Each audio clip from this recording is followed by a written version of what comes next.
what I was thinking about earlier is while I'm doing a lot more scopes than I've ever done on any day ever, I think I usually take the time to watch probably at least 2 other people's scopes, if not 4 or 5, and some of them end up being very long.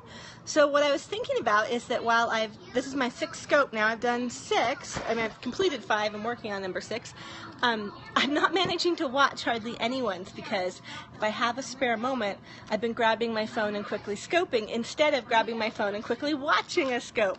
So that's interesting. I'm going to have to get back maybe this evening and go watch other people's scopes, because I know a lot of other people have been doing this as well, and I'm just not managing to both do the output of my own scopes and watch other people's scopes as input.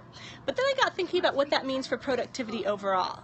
And it's true, a lot of times when we get into creation mode, where we're really working on our own content, our own work, the real work of our work, we end up not taking in as much information, less media, less social media, reading fewer articles when you're actually writing your own stuff, doing your work, working with clients, whatever it is.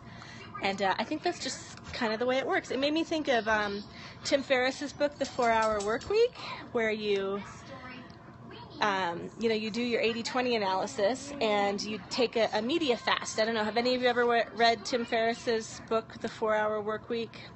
So yeah, it just got me thinking that in order for me to be able to do 10 scopes in a day, it means I'm not getting the time in to watch them. And for a day, that's okay. I can't always watch everybody's scopes. So thank you for joining me. What are you guys doing today? Anyone else doing this 10 scopes a day thing? I mean, I'm not going to keep doing 10 scopes a day. I'm just trying it for one day. And I don't even have any hypothesis of what will happen.